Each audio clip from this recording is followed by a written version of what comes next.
Oke guys, welcome to Daily Charting with Toshi, di mana kita akan daily chart your favorite cryptocurrencies. Oke guys, dalam 24 jam terakhir, cryptocurrency market kembali lagi naik ya, sebesar 5,83%. Dan kalau kita lihat sekarang total market cap sudah di atas dari 2,4 triliun. Di mana sudah dalam beberapa hari terakhir dia stuck di daerah situ terus, karena Bitcoinnya masih terus bete. Sekarang Bitcoin sepertinya moodnya mulai kembali happy ya. Kita lihat sekarang sudah total di atas 2,5, lebih tepatnya di 2,57 triliun US dollars. Dan overall, karena Bitcoin ngepump, yang lain ikutan ngepump semua. Gitu. Jadi ya baik lagi, sekali lagi gue ingatkan, jangan meremehkan BTC. Walaupun lu bilang, bro buat apa gue lihat BTC, kan gue 100% alts. Still, karena kenapa? 90% alts itu tetap terpengaruh secara TA oleh Bitcoin. Ya. Dan kalau kita lihat Bitcoin ini cukup dramatis ya, kemarin seperti sinetron. Dia kemarin tuh lowest pointnya sampai 53.317. Nyaris sekali dia retest bull support band. Ya, dimana kalau kita lihat di sini hanya kurang berapa nih? Aduh, nggak sampai. Kayaknya paling cuma 1%-an ya. Bahkan kurang kayaknya, soalnya kayaknya gue nariknya rada terlalu bawah. Kurang dari 1%. Ya. Pertanyaannya apakah itu cukup atau enggak? Nah, kita belum tahu ya. Karena kalau kita ngomong, pernah juga masa-masa lain di mana Bitcoin ini gak retest bull support band saat tembus MA8 ya. Kita udah jelas kemarin udah tembus di sini ya. Contohnya di sini nih. Di sini dia nggak retest, tapi nyaris banget kena. Itu udah cukup dia naik lagi. Jadi ada kok kemungkinan dia nggak perlu sampai lanjut lagi ke bawah. Tetapi kita lebih bijaksana kalau apa? Kalau kita persiapkan skenario terburuknya. Jadi Bitcoin bisa tetap turun lagi ke bawah. Tetapi sekarang good newsnya apa? MA20 sudah naik. Jadi kemungkinan besar nggak sampai 50.000 US dollars. Kemarin itu 50.000 lebih 790 dolar. Pada sekarang MA20-nya sudah ada di 52.071 dolar. Ya, berarti naik. Itu dia kenapa gue bilang nggak bisa lu cuma denger DCWT doang. Lu harus buka charts. Karena kalau lu nggak buka charts, lu nggak tahu persisnya di mana. Ya, jadi kalian harus tetap siap-siap. Ada kemungkinan Bitcoin bisa retest, tapi sekarang udah rada naik nih. Antara 52.070 dolar sampai 53.176 dolar. Gitu. Jadi kalau gue pribadi, gue naikin buy limit gue di 53.000 dolar pas. Dimana kemarin 52.000 ya. Jadi kalau untuk itu simpelnya seperti itu ya. Dan kita balik lagi ke overall dari markets ya. Dimana kalau kita lihat quite good. Dan kalau kita lihat Binance kembali lagi di atas 600 dolar ya. Oke, sekarang kita akan masuk ke BTC USD yang lebih mikronya ya. Dimana kalau kita lihat dia masih membuat pola lower low dan higher low. Makanya gue bilang kita belum bisa celebrate dulu. Karena seperti salah satu bukti bahwa satu aset akan reversal adalah dia membuat pola higher high, higher low. Sampai sekarang BTC masih membuat pola lower low, higher low. Ya, kita lihat di sini. Lower low, higher low, lower low, higher low, lower low. Nah, sekarang pertanyaan kalau dia kembali turun lagi, ini masih higher low gitu. Jadi jangan dulu kalian berpesta, ini belum selesai, belum terkonfirmasi dengan baik begitu kesannya, belum apa ya, dalam tanda kutip tuh masih ada kemungkinan dia retest lagi di sini ya, masih ada kemungkinan retest ke daerah sini. Jadi jangan sampai kalian all in, apalagi pakai futures full margin, full leverage ya. Jadi tunggu dulu buat kalian yang ingin bermain futures dengan nggak kira-kira leverage ya. Jadi sekarang kalau kita lihat dia bisa dibilang mulai sedikit bereaksi dengan MA20 di daily ya, di mana MA20 seperti biasa sih tukang pukul ya. Kalau sampai kepukul terus ya bisa lanjut terus ke bawah gitu. Sekarang pertanyaannya adalah atau PR dari Bitcoin adalah apakah dia bisa nggak dipukulin oleh MA20 dan bisa menjadikan 57.000 ini menjadi support lagi. Yang kebetulan 57.000 ini adalah daerah Fibonacci 50% gitu ya. Jadi kurang lebih seperti itu untuk Bitcoin, dan kalau gue pribadi, gue sudah ada buy limit di daerah 53.000 US dollars, yaitu di tengah-tengah antara bull support band, yaitu di antara SMA 20 dan EMA 21 ya. Jadi kurang lebih seperti itu untuk Bitcoin. Dan Cardano, kita bisa lihat bahwa Cardano kemarin retest MA 50 di weekly ya. Jadi sesuai dengan teknikal analisis kita beberapa hari lalu. Jadi kemungkinan besar gue udah ngomong nih dari zaman sini nih ya. Dari zaman dia gagal nembus ini gue udah bilang siap-siap kita akan ke MA50 di weekly. Dan yap, dia nge-wick ya. Bagi kalian yang sudah pasang buy limit di daerah situ, sekarang sedang profit. Tapi baik lagi, kalau gue pribadi, jangan dulu kita, ya bisa dibilang sih gue nggak pernah saranin untuk all in di aset apapun. Jadi, buat kalian yang sudah averaging di daerah situ, congrats ya. Nah, sekarang pertanyaannya, apakah Cardano sudah cukup support untuk lanjut lagi ke atas? Gitu ya. Ya kita bisa lihat harusnya in theory ini menjadi support yang kuat ya daerah $1.48 sampai $1.50. Kenapa? Karena ini adalah confluence dari previous resistance yang sangat kuat dari Cardano plus juga dengan MA50 di weekly gitu ya. Jadi kita lihat garis ini berconfluence dengan MA50. Jadi seandainya Cardano ingin nge-hold harga, ini adalah satu bisa dibilang ini adalah satu poin yang harus dia hold. Kalau dia sampai tembus lagi, weekly close-nya di bawah lagi dari sini, gue lumayan bingung ya. Kemungkinan kita bisa sampai $1 gitu. Jadi ini sangat penting untuk Cardano ya. Dan overall seperti biasa Cardano gue belum bisa saranin untuk lo scalping karena menurut gue jujurnya Cardano is not really good asset for scalping ya. Ada kripto-kripto lain lah yang lebih bagus untuk scalping. Cardano gue pribadi hold untuk long term gitu ya. Jadi kurang lebih seperti itu untuk Cardano dan stay patient ya. Karena seperti biasa Cardano cenderung lambat gitu ya.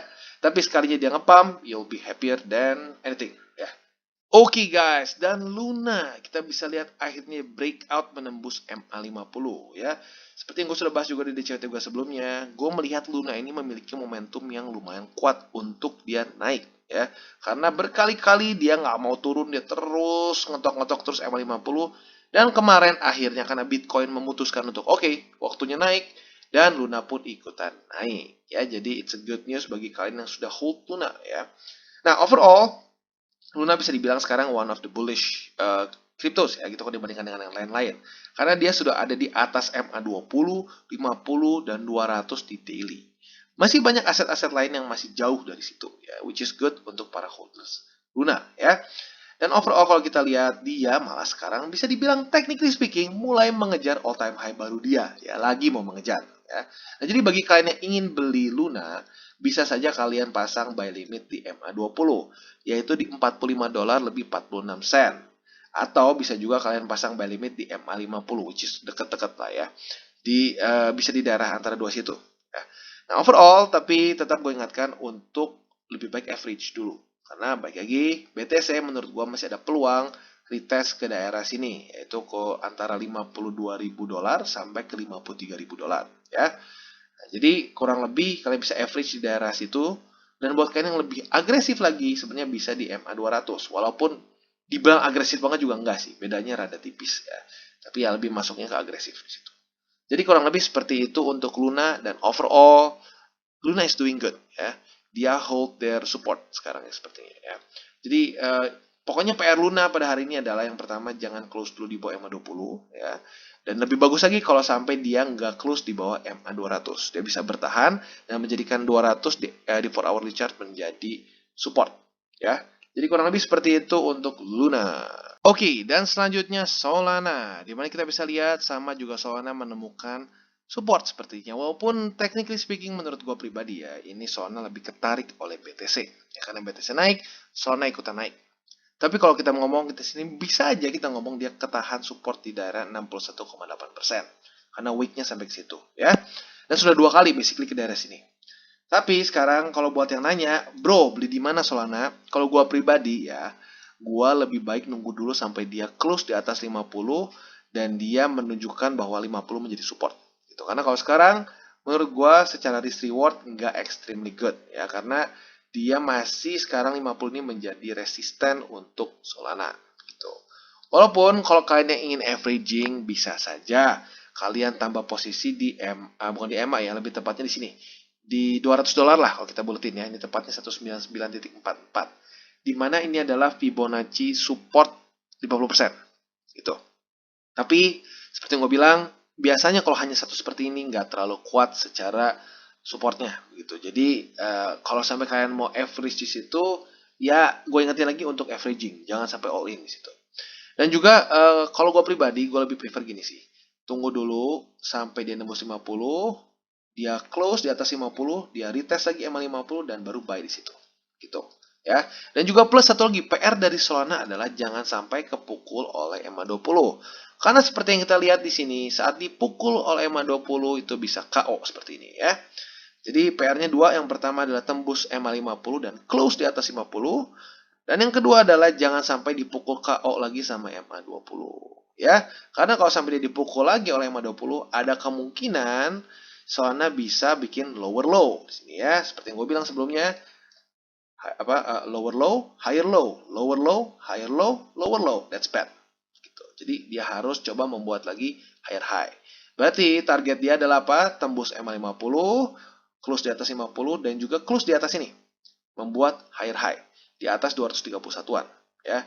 Itu yang terbaik untuk Solana ya. Kalau lu mau bener-bener konfirmasi kuatnya sampai di situ. Tapi ya kalau gue pribadi sih boleh aja lah 1 dan nembus 50 menjadi support ya lu bisa buy. Ya. Jadi kurang lebih seperti itu, dan kalau buat yang nanya 50 di mana, itu ada di $204 ya.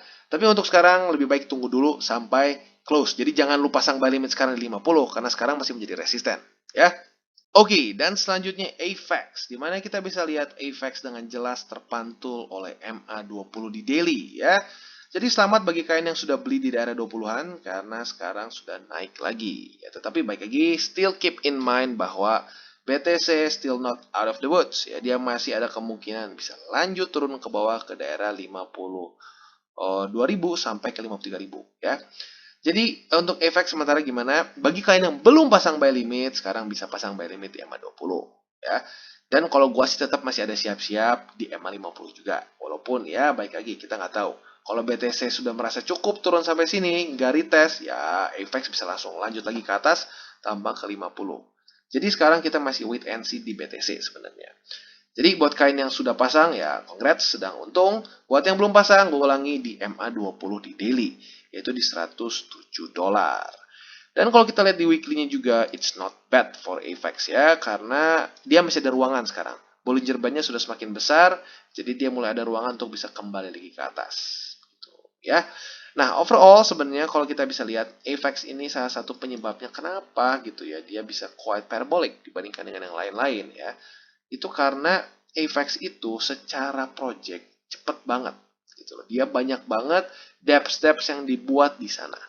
Dan otomatis kalau satu network gitu ya, dia banyak dApps di dalamnya, itu akan naik secara bisa dibilang naik secara natural. Gitu. Karena kenapa? Ada yang disebut Metcalfe's Law. Semakin network itu banyak mengkonekkan bisa individual, bisa project dan lain-lain, itu akan semakin berharga network tersebut. Buat kalian yang penasaran bisa baca mengenai teori dari Metcalfe ya. Nah, jadi menurut gue itu salah satu alasan kenapa AVAX cenderung naik. Karena dia adalah salah satu project yang bisa dibilang secara fundamentalnya itu kerennya itu adalah dia bisa meng-attract banyak sekali project-project seperti dApps, DeFi dengan sangat cepat. Kalau nggak salah tuh kurang dari setahun dia sudah sekitar 200 atau 300 lebih. Gitu ya. Dan banyak project-project lain yang sudah lebih lama daripada AVAX tidak bisa melakukan itu. Berarti insentif program dari AVAX atau mungkin bisa dibilang tim mereka juga meyakinkan banyak orang untuk membuat di AVAX ya. Jadi itu salah satu lagi alasan kenapa we buy aset yang punya good fundamentals ya. Jadi gue ulangi lagi sekali lagi, untuk AVAX kita bisa pasang buy limit di MA20 di daily, yaitu di $107 lebih 62 sen, dan juga bisa kalian pasang di MA50 ya. Walaupun baik lagi 50 lumayan dalam ya, tapi ya it's not wrong gitu buat taruh di daerah situ juga, karena ada kemungkinan in theory bisa sampai ke situ kalau Bitcoin ngambek lagi ya. Jadi kurang lebih seperti itu, dan gue ingatkan sekali lagi ini adalah moving average. Jadi jangan lu gini, lu ke DCWT, lu dengar gue bilang $107 lebih 63 sen, lu pasang buy limit, udah gitu seminggu kemudian nanya, "Bang, kok nggak kena buy limit gue?" Ya iyalah, it's a moving average, it moves gitu loh. Setiap harinya akan berubah, jangan kan tiap hari.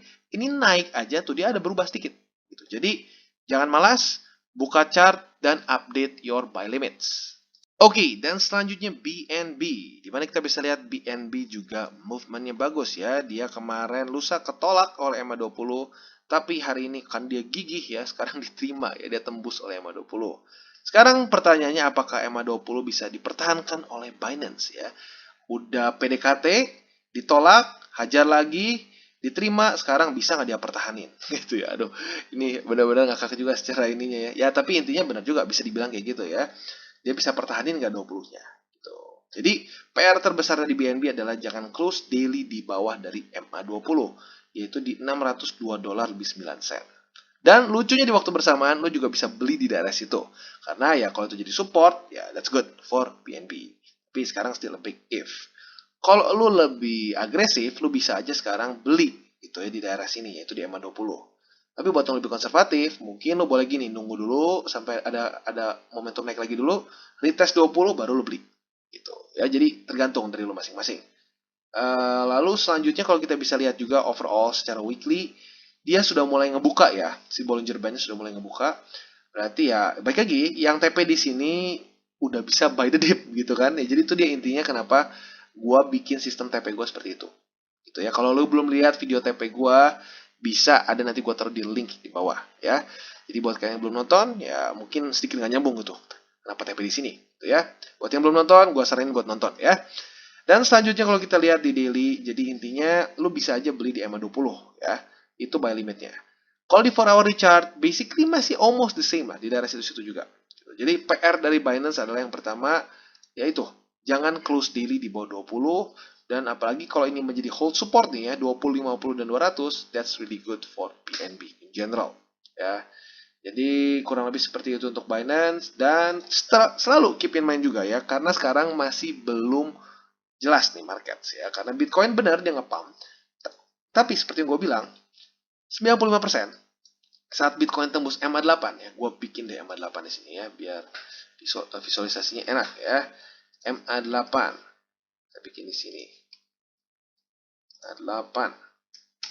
Saat dia tembus MA8, itu 95% dia retest. Nge-week bisa tetap, pokoknya yang penting ada apa ya, ada sentuhan harga dengan si bull market support band. Kemarin nyaris banget, tetapi belum gitu ya. Jadi 95% kalau dia belum retest, ada kemungkinan bisa lanjut lagi turun. Gitu. Ya otomatis kalau Bitcoin lanjut turun, ini pasti tembus gitu ya. Jadi keep that in mind. Selama kalian terus di dalam otak kalian terus kepikir bahwa ada resiko lanjut turun, ya kalian lebih tenang. Gitu. Jadi kalau lu tahu resiko terburuknya, lu pasti cenderung lebih tenang dalam hati, dalam cara treat lu juga. Tuh, kalau lu cuma berharap enggak ini akan naik terus. Jadi nggak realistik. Gitu. Jadi selalu kalau gua sih selalu sarankan untuk pikirin dulu resiko, baru pikirin profit. Kalau kebalik, ujung-ujungnya seringnya wrecked. You'll get wrecked. Dan selanjutnya Phantom, dia kembali lagi di atas $2. Dimana kemarin dia sempat posisi terendahnya itu di $1 lebih 88 sen. Dan dia bisa lihat juga, dan kita bisa lihat juga dia meretest daerah 61,8%. Ya, berarti di daerah sini dia retest lagi. Nah, sekarang pertanyaannya adalah apakah Phantom akan dipukuli oleh MA20 di daily ya di sini nih. Kalau sampai dipukuli, wah siap-siap gitu. Dan kalau kita lihat sekilas nih ya, apakah ini akan membuat head and shoulders? Kalau ini sampai head and shoulders, well, siap-siap. Phantom bisa sampai ke sekitar $1 lebih 67 sen. Tapi baik lagi, ini masih belum konfirmasi ya. Dan kalau kita lihat juga nggak benar-benar bagus juga ya, shouldernya sedikit timpang ya, lebih tinggi di sini daripada di sini. Jadi jangan panik dulu, yang penting adalah kita lihat. Nah, jadi buat kalian yang ingin tambah posisi Phantom, sebenarnya bisa saja tambah di daerah sini, 61,8% Fibonacci support ya, yaitu di daerah $1 lebih 90 senan ya. Ya sekitar situlah. Jadi kurang lebih seperti itu untuk Phantom, dan bisa dibilang Phantom salah satu yang nggak terlalu ngepump karena Bitcoin naik ya. Ada sih, ada perlawanan, tetapi bisa dibilang kemarin tuh selling pressure-nya cukup tinggi sampai cuma hanya ngepumpnya Phantom, ya bisa dibilang Phantom cuma ngepump sampai daerah sini gitu ya.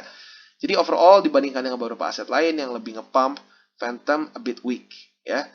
Jadi kurang lebih seperti itu. Intinya paling besar adalah yang paling penting jangan sampai dia dipukuli oleh MA20. Karena kalau sudah mulai dipukuli, well bisa lanjut terus turun ya.